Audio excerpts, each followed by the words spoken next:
Bonjour à tous. Ravi de vous retrouver pour une vidéo un peu spéciale et j'ai toujours rêvé de dire ça. Parce qu'il se trouve que je reviens de l'édition 2022 de Surfing Bitcoin et que c'était de la balle. Alors si vous voulez revivre les choses, vous pouvez déjà aller sur mon Twitter parce que j'ai un peu live tweeté l'événement. J'ai revêtu mon meilleur cosplay de Grégory Raymond et je vous ai fait un petit reportage photo pour vous faire suivre l'événement comme si vous y étiez mes poulets. Parce que c'est ça aussi, Fun Radio, hein. C'est aussi de l'enquête de terrain, on va dire c'est du journalisme total, un peu. Alors que dire, eh bien je n'ai que des louanges à adresser. Parce que oui, je suis un journaliste total, mais je suis un journaliste particulièrement impressionnable. Surtout quand il y a du champagne à volonté. Pour faire simple, si vous ne deviez retenir qu'une seule chose de cette vidéo, retenez ceci, allez à Surfing Bitcoin, physiquement. Parce que c'est vrai que les conférences, elles sont ensuite rediffusées sur YouTube, mais en ne vous rendant pas sur place, vous passez vraiment à côté de l'essentiel de Surfing Bitcoin. Et l'essentiel, c'est les rencontres. Avant d'y aller, j'avais mon petit Pokédex. Je savais qu'il y avait des intervenants que je suis depuis longtemps, dont certains me connaissent, avec qui j'échange sur les réseaux sociaux. Et je voulais donc les rencontrer pour échanger une poignée de main, discuter un peu. Mais j'avais aussi une certaine appréhension avant de le faire. Parce que moi, j'ai pour règle de jamais rencontrer mes héros. Parce que je suis très souvent déçu quand je rencontre physiquement quelqu'un que j'estime intellectuellement. Mais ça n'a pas du tout été le cas à Surfing Bitcoin. Là-bas, on est entre amis. Et je trouve vraiment pas de formule pour mieux décrire l'ambiance qui y règne. Tout le monde se tutoie, tout le monde insiste pour être tutoyé, même et surtout ceux qui ont le CV le plus impressionnant. Ils sont tous hyper accessibles, ils vont tous faire l'effort de s'intéresser à celui à qui ils parlent, même si c'est la 50e personne qu'ils rencontrent dans la journée. Et ça, c'est vraiment rare et vraiment appréciable d'avoir des personnes humainement de cette qualité. Et ça concerne les intervenants, mais aussi l'équipe de Stackinsat, donc l'équipe organisatrice de Surfing Bitcoin, qu'on ne peut pas assez féliciter pour cette édition. Et le cadre, mes cochons, je n'étais jamais allé à Biarritz et c'est un tort. Biarritz est une ville magnifique, les gens sont sympas, la bouffe est bonne, la bière basque, elle est cool, la bière basque. Très important ça, la bière, quand on juge une région. Il y a la plage, il a fait beau, voilà, que demander de plus. On leur pardonnerait presque de dire chocolatine. Presque. Mais bien sûr, quand on va à Surfing Bitcoin, ce n'est pas seulement pour le farniente, c'est aussi et surtout pour la nourriture intellectuelle. Parce que c'est avant tout une série de conférences et de débats. Et que dire à ce propos ? Eh bien, d'abord, une impression générale. J'étais là-bas aussi, on ne se refait pas, dans une démarche de financier, c'est-à-dire que je voulais tester le sentiment de marché, on va dire des acteurs les plus impliqués du milieu. Et voici mon compte-rendu biaisé, basé sur mon expérience personnelle.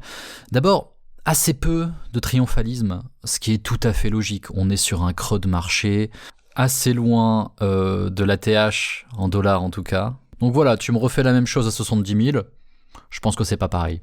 Et ça rendait les choses beaucoup plus intéressantes parce qu'il y avait assez peu d'auto-gratification au final. Parce que, alors, pour les gens qui travaillent intellectuellement sur Bitcoin, la validation des marchés, elle est secondaire, mais n'empêche qu'elle fait du bien. Donc pas de triomphalisme, mais autre chose, la mise en avant de Bitcoin comme une porte de sortie. Avant de penser à conquérir la planète entière, ce qui reste le plan, je vous rassure, eh bien, il y a cette idée que Bitcoin nous permet de faire un pas de côté, que ça représente, une porte de sortie du système actuel, qu'on va la prendre et qu'on va pas faire semblant de la prendre. Ensuite, donc, il y avait toutes ces conférences qui étaient d'un haut niveau.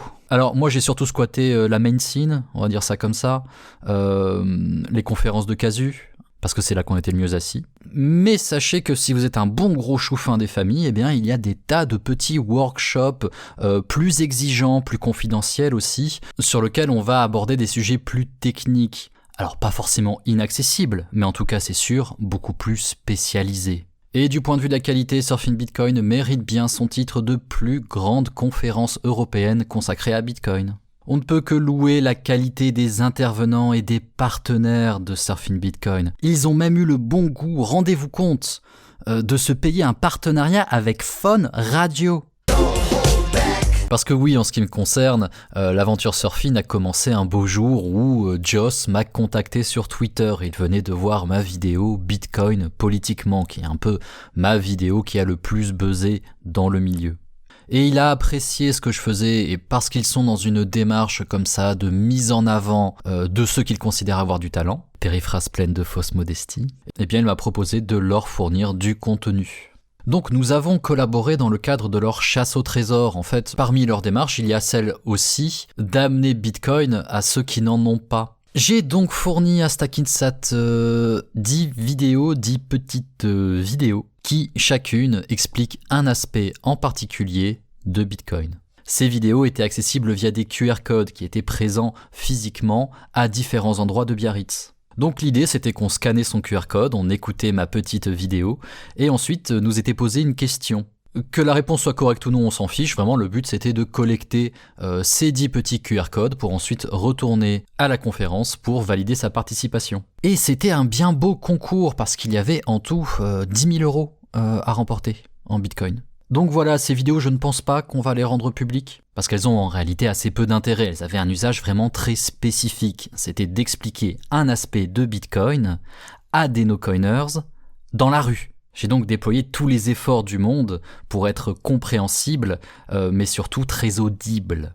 Et ces contraintes m'ont d'ailleurs un petit peu trop enfermé. J'en ai discuté ensuite avec l'équipe, mais si je devais faire un retour critique sur ce que j'ai fait, je dirais que techniquement, ces vidéos sont très bonnes, mais du point de vue de la direction artistique, elles s'éloignent un petit peu trop de mon style. Et j'ai bien peur d'avoir rendu quelque chose d'un peu générique. Il y a quand même 2-3 idées dont je suis assez fier dedans et que je compte bien réexploiter par la suite. Alors j'en ai pas honte du tout, moi j'apprends encore. Pour moi c'est très nouveau qu'on vienne me chercher comme ça en me disant Bah Manu, tu descends. Viens, tu vas poser ta voix sur un concours, faut faire ça et ça. Mais retenez bien, c'est la principale leçon de cet épisode, que quand quelqu'un vient vous chercher vous, eh bien c'est vous qu'il veut, avec votre style. Et essayez de lui rendre quelque chose qui a de l'identité. J'ai prévu de prolonger cette expérience de 10 petites vidéos explicatives, c'est donc une affaire à suivre.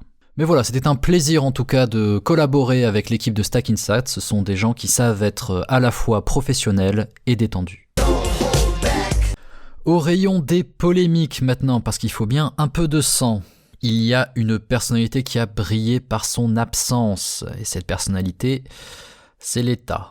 Un événement comme Surfin Bitcoin, ça participe au rayonnement de la France à l'international. Et c'est incompréhensible qu'il n'y ait pas au moins le secrétaire d'État chargé au numérique qui fasse le déplacement. Il n'en a même pas parlé. Même pas un petit tweet qui n'aurait pas été de son fait, mais celui de son cabinet. Ce mépris, c'est du délire.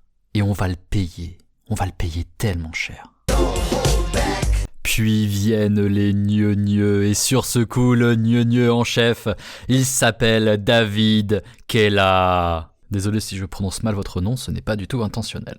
David Kella, donc économiste à l'université d'Angers, qui est ensuite venu dans les colonnes de Capital déverser tout son fiel comme ça sur cette horrible conférence qui a lieu, rendez-vous compte, dans un casino. On joue, on gagne, c'est un peu comme le casino. À la question de Capital, pourquoi n'avez-vous pas souhaité participer à la conférence Surfin Bitcoin, à laquelle, bien évidemment, il était invité? Voici sa réponse.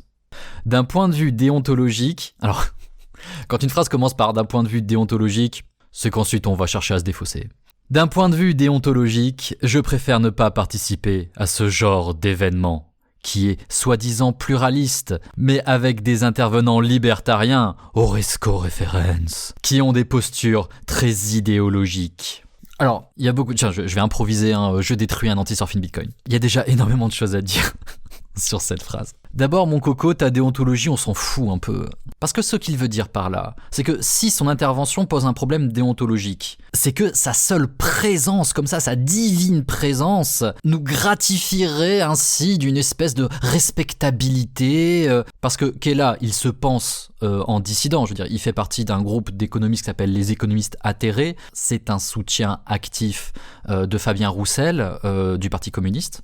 Donc il se pense vraiment en dissident. Mais il n'empêche que c'est un économiste validé qui a les micros, qui a accès aux colloques scientifiques, qui a accès à l'aura de l'universitaire, qui en France est une validation particulièrement puissante. Et donc cette aura, cette validation, cette autorité cognitive, il ne veut surtout pas en faire profiter ces salauds de bitcoiners. Donc ça, cette première phrase, vraiment, elle annonce tout le mépris qui va ensuite s'abattre sur nous. Ensuite, il jette le doute sur le pluralisme de Surfing Bitcoin. Il nous dit que Surfing Bitcoin est soi-disant pluraliste. Mais alors ça, c'est un faux dilemme des familles. Alors ça s'appelle Surfing Bitcoin, c'est organisé par une entreprise qui travaille sur Bitcoin. Donc globalement, oui, les intervenants seront plutôt acquis à la cause. Mais il se trouve qu'ils ont invité tout le monde. N'importe qui peut venir débattre avec nous. Alors je ne dis pas que le terrain sera particulièrement facile, mais je vous assure que vous en ressortirez en entier. Ensuite, il y a une contradiction manifeste dans les propos de Kela. C'est que d'abord, il nous pose son absence comme un impératif déontologique, pour ensuite nous reprocher de ne pas avoir plus de gens comme lui. Ce genre de double injonction, mais je vous jure, mais ça rend fou. Et c'est hyper courant, en plus, chez les no-coiners, de retrouver ce genre de raisonnement pété. Allez, avançons un peu. Donc, qui est soi-disant pluraliste, mais avec des intervenants libertariens qui ont des postures très idéologiques. Mais alors ? S'il y a un seul libertarien dans la salle, Monsieur Kela se sent indisposé, donc qu'il se dénonce, qu'il quitte la salle, sinon on ne peut pas continuer dans ces conditions. J'ai beau chercher, je comprends pas cet argument, il est simplement débile. Il est débile sous plusieurs aspects. D'abord, on peut débattre avec des libertariens. Alors il y avait des libertariens, il me semble, j'en ai croisé quelques-uns. Mais non, le libertarisme n'est pas le cœur de l'idéologie de Bitcoin, c'est des conneries ça. Pour ça, on doit plus aller chercher du côté de Hayek. Et Hayek, je suis désolé de vous l'apprendre, monsieur le professeur en économie, mais Hayek n'était pas un libertarien. C'est peut-être une référence marginale chez les libertariens, mais il y a chez Hayek des pages entières sur l'importance de l'action de l'État, en particulier sur les fonctions régaliennes. Alors il faut que j'aille vérifier, mais il me semble que c'est ne se cantonnant qu'aux fonctions régaliennes. Alors je vais pas être de mauvaise foi, c'est pas les pages qui sont le plus citées. Mais pour vous dire que vous feriez bien d'apporter un petit peu de nuance dans la vision que vous vous faites de l'idéologie des bitcoiners de 2022. Et ensuite, il nous dit que ces libertariens ont une posture idéologique. Mais t'en as pas, toi ? On va me dire que Monsieur Kela, c'est un être de raison pure, que quand le dimanche il milite pour le Parti communiste de Fabien Roussel, c'est dans une démarche totalement kantienne, que le mec qui a sa carte aux économistes atterrés, c'est une calculatrice, il ne fait comme ça que voir et décrire le réel tel qu'il est, sans un soupçon, sans une goutte d'idéologie. Présenter les choses comme ça, en disant oui, regardez, les autres sont idéologisés, mais pas moi. Ça confine à la malhonnêteté intellectuelle. Parce que c'est faux. En termes d'idéologie, les bitcoiners sont pluriels. Si vous pensez qu'il y a des biais qui nous rassemblent, eh bien venez et parlons-en. Mais si vous venez, ne venez pas en mode oui, non, mais moi je sais, moi j'ai pas de biais, moi je suis pas. Non. En plus, quand on a dit ça, on n'a rien dit. Parce que si la défense de Bitcoin peut être idéologique, eh ben son attaque aussi peut en relever. Souffrez, monsieur l'économiste atterré, qu'on vous dise que votre discours aussi porte sa part d'idéologie.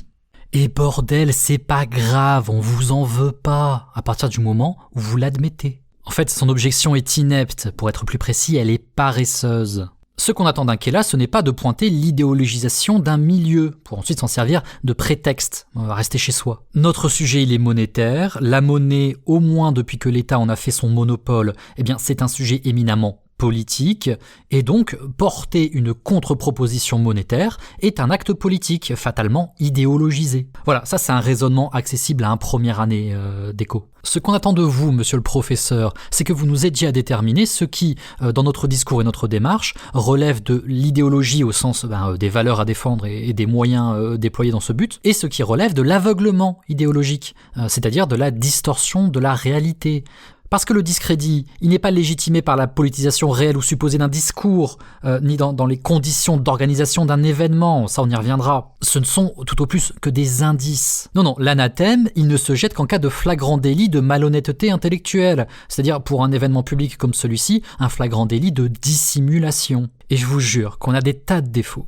Je peux tout à fait entendre que parfois on prend nos rêves pour des réalités. Mais toujours, on peut pas nous enlever ça, on joue carte sur table. Et ça serait chouette que vous appliquiez à vos propres interventions le degré d'exigence que vous souhaitez imposer aux autres. Parce que l'article de Capital, qui au passage est un média tout ce qu'il y a de plus privé, payant au numéro et détenu par Vivendi, dans cet article donc, il est difficile de vous situer, de situer votre parole, de déterminer, comme on dit chez les marxistes, d'où vous parlez. Pas un mot sur votre soutien au Parti communiste, par exemple. Parti qui, c'est bien connu, ne fait pas d'idéologie. Pas un mot non plus sur votre carrière politique avortée, vous qui avez été candidat aux législatives sous les couleurs de la gauche dans la première circonscription du Maine-et-Loire. Tout ce à quoi on a le droit, c'est la mention de votre appartenance au groupe des économistes atterrés. Alors quand on sait qui c'est, on les situe bien, ils sont à gauche. Mais pour le profane, c'est un terme qui n'avance à rien. Ça ne renvoie pas à une méthodologie, à une obédience. Le but de ce titre, les économistes atterrés, c'était de ratisser large à gauche, pour ménager le dogmatisme de chacun. J'ai toujours trouvé ce titre mais particulièrement bof en plus. Je veux dire, tout le monde est atterré pour des raisons différentes. C'est un petit peu un appel au bon sens, un truc comme ça. Mais pourquoi votre déontologie ne vous pousse-t-elle pas à décrocher votre téléphone et à appeler Capital pour rajouter ces mentions ou faire apposer au début de chacune de vos conférences en ligne un bandeau mentionnant ces faits? Vous trouvez ça absurde? Bah moi aussi. Mais voilà ce qu'on récolte, quand bien hypocritement, on mobilise l'argument de sa propre pureté pour déclarer tel ou tel infréquentable. Prompteur, phrase suivante, je vous prie. C'est en outre un événement payant, organisé par une entreprise. Tous les événements sont payants, rien n'est gratuit. Donc les colloques universitaires que tu vas citer en opposition, par exemple, ils sont pas gratuits, ils coûtent de l'argent. C'est l'argent des impôts, c'est l'argent des contribuables. Alors, parce que moi, je ne suis pas libertarien, donc je n'ai aucun problème avec ça, je trouve ça même très bien. Mais quand un professeur d'université comme ça se met des œillères et refuse de considérer le financement de la production intellectuelle dans sa globalité, alors que c'est son putain de boulot d'économiste, eh bien, je ne vais pas me gêner pour le lui faire remarquer.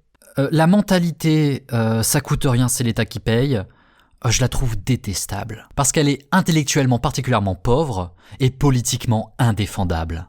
Et moi qui suis particulièrement attaché au service public de l'enseignement et de la recherche, je trouve que les gens comme vous font réellement partie du problème. Qu'à cause de ce genre de discours, un sale jour, les budgets seront coupés, parce que la population ne supportera plus ce genre d'aveuglement.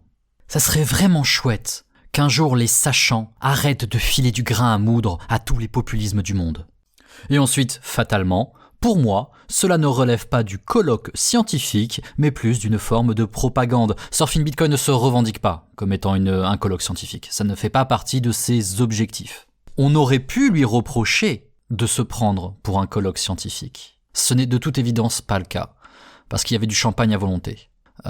Et qu'il y aurait beaucoup plus de scientifiques sur Terre si les colloques scientifiques proposaient du champagne à volonté. Payé par l'État, bien sûr. Ensuite, il nous parle de propagande, et c'est un bien triste choix de mots. Là, on rentre, alors c'est un des grands thèmes de ma chaîne, si vous débarquez, salut, installez-vous, abonnez-vous, c'est la guerre sémantique. C'est-à-dire que quand on porte un propos politique, et Bitcoin en lui-même, alors j'ai fait une vidéo entière là-dessus, s'appelle Bitcoin politiquement, et allez la voir, elle est vraiment super. Mais quand comme ça on porte une proposition politique et qu'on communique autour de sa proposition politique, eh bien en effet c'est textuellement la définition de la propagande. Et en fait, la propagande c'est pas sale, c'est même important. Je veux dire, le Parti communiste qui a le soutien donc de Monsieur Kella, il fait de la propagande, il en fait beaucoup. Il a un budget propagande qui s'appelle le budget propagande. Mais ça, il faut déjà avoir un petit peu de bouteille en sciences politiques pour le savoir, parce que dans la population générale, le terme propagande est connoté négativement. Parce qu'on parle toujours, parce que c'est un sujet important, mais des propagandes, des totalitarismes du XXe siècle, de la propagande nazie et soviétique. Donc la propagande, il faut s'en méfier, évidemment, la propagande c'est toujours un peu biaisé, mais dire que quelque chose relève de la propagande ne suffit pas à le disqualifier. Mais Monsieur Kella, il trouve que la propagande c'est caca, parce que lui, il ne fait pas du tout partie de ce milieu-là. Mais dehors les Romano! De toute évidence, on n'est pas assez bien pour lui. Alors, à ce stade, on a bien compris que pour Monsieur Kella, le seul débat, on va dire économique, idéologique, qui peut se tenir, doit se tenir dans des colloques scientifiques, dans des colloques universitaires, entre maîtres de conférences et professeurs agrégés, sous l'œil attentif des chargés de TD. Mais cette proposition, cette position de principe est débile, elle est triplement débile. Premièrement parce que la fac n'est pas un endroit parfait. Alors j'aime beaucoup la faculté, moi j'en sors, moi je suis un pur produit de la fac. Toute la méthode que j'applique, parfois laborieusement, dans la conception, dans la création de mes vidéos, elle m'a été inculquée à la faculté. Le milieu universitaire et plus largement le milieu de la recherche est un milieu que je connais bien, alors je n'y suis plus, même si je le côtoie encore. Et c'est un milieu que j'ai assez pratiqué pour savoir qu'il a d'immenses qualités, mais aussi d'immenses défauts. Au rang des qualités, il y a évidemment la méthode, mais au rang des défauts, il y a un insupportable grégarisme qui y règne. C'est-à-dire que les universitaires sont particulièrement sensibles aux effets de mode. Et de toute évidence, Bitcoin, c'est pas à la mode. Donc comme ça, poser la perfection, la supériorité intellectuelle et morale de la faculté sur les initiatives privées, eh bien, c'est une position, c'est une pétition de principe qui reste encore à démontrer. Ensuite, la fac, ce n'est pas le seul endroit où se crée de la pensée, du débat, de la friction, de la stimulation intellectuelle. Croire ça, c'est vraiment être d'une inculture crasse. Je peux vous citer des tas d'exemples de contextes privés qui sont ou qui ont été pourtant propices à la production intellectuelle. Mais comme vous êtes sur Fun Radio, je vais vous en citer un qui est tiré du Second Empire, et je pense aux clubs. Les clubs, c'était comme ça des cercles de pensée, d'initiatives privées, et qui ont été très importants dans la structuration du paysage politique de l'époque. C'était en particulier un lieu déterminant dans la déconstruction de la propagande impériale. Et il se trouve, merde alors, que ces clubs se réunissaient parfois dans des casinos, comme par exemple celui de la rue Cadet à Montmartre. Et enfin, troisièmement, croire que la fac c'est l'endroit pur et parfait de la stimulation intellectuelle et que donc de fait c'est le seul endroit où ça peut avoir lieu, eh bien c'est pas lui rendre service à la faculté. C'est même le chemin le plus sûr et le plus direct pour entretenir un environnement cloisonné, pour en faire le royaume comme ça de l'entre-soi satisfait. En gros, c'est le meilleur moyen de transformer l'université en usine à apparatchiks ventripotents, image dans laquelle vous êtes si fréquemment caricaturé. De plus en plus pertinemment d'ailleurs, j'en ai bien peur. Allez, on termine. Dans l'absolu, j'aurais bien aimé débattre avec des militants des cryptos sur les questions monétaires, et là c'est le coup de grâce. Là, c'est le dernier rototo du mépris. C'est que le mec, pour lui, on n'est rien d'autre que des militants des cryptos. C'est-à-dire, lui, le professeur d'université, il aurait daigné débattre avec des militants des cryptos. C'est-à-dire, sûrement pas des intellectuels, pas des penseurs, même pas des polémistes, à peine des activistes, pas des acteurs, non, des militants. C'est-à-dire vraiment dans la hiérarchie intellectuelle, le bas de l'échelle, quoi. Il était sympa, je suis sûr qu'au début il disait ouais avec les prolétaires. Alors qu'il sait très bien qu'on aurait pu le faire débattre avec des gens qui ont un diplôme équivalent, voire supérieur au sien. Je vais pas égrener le pédigré de notre écurie, mais on n'est pas les guignols de service, faut arrêter. Là on arrive vraiment au bout du mépris et de la violence symbolique, pour utiliser des termes marxistes. La dernière phrase est un peu un résumé, mais le cadre payant et l'environnement acquis à une certaine cause ne me semblent pas très pertinents pour avoir un débat contradictoire. Eh bien écoutez, nous ne saurons jamais. Tout ce que je peux vous dire, c'est que notre slogan, c'est Don't Trust, Verify. Alors un slogan, c'est pas la preuve de bonne foi, hein, mais je trouve que c'est un bel indice. Alors en conclusion, Monsieur Kella est un universitaire qui est conscient de sa rente de situation. Et cette rente de situation, elle se manifeste par l'autorité cognitive dont il jouit et dont il ne veut pas nous faire jouir. Il va comme ça la garder jalousement pour lui, au nom de la déontologie. Mais ce qui m'étonne, c'est que vous avez l'air d'avoir bien étudié la question. Vous semblez bien sûr de votre supériorité intellectuelle et de celle de vos positions. Sans ça, vous nous balanceriez pas un tel mépris. Alors la question demeure, pourquoi ? Pourquoi donc ne pas venir nous mettre en échec sur notre propre terrain ? Ça aurait de la gueule, vous pensez pas ? En tant que tel, et on va conclure sur ça, on ne peut pas vous reprocher de ne pas être venu, on ne force pas quelqu'un à débattre. On peut par contre vous reprocher de le faire aussi bruyamment, en vous pinçant le nez comme ça, et en jetant, bien bêtement je trouve, le discrédit sur l'événement. En nous désignant comme ça, comme infréquentable, tout drapé que vous êtes dans ce que vous appelez la déontologie, qui est surtout une idée un peu bizarre que vous vous faites de votre propre personne, eh bien on peut aussi vous reprocher un manquement méthodologique. Comment pouvez-vous prétendre aussi bien connaître des gens que vous refusez de rencontrer ? Mieux que quiconque, vous devriez savoir que la matière intellectuelle est une matière vivante et que c'est de la rencontre entre personnes physiques que naissent les réflexions les plus intéressantes. Bon, je me vois mal lui faire ce reproche parce que c'est quelque chose que je savais, mais que j'ai aussi réalisé en me rendant à Surfing Bitcoin. À minima, et ce sera le mot de la fin, vous reconnaîtrez, tout le monde reconnaîtra, que quand on porte des accusations aussi précises sur un événement où on n'a pas foutu les pieds, eh bien on risque bien plus de faire étalage de ses préjugés que de ses constatations.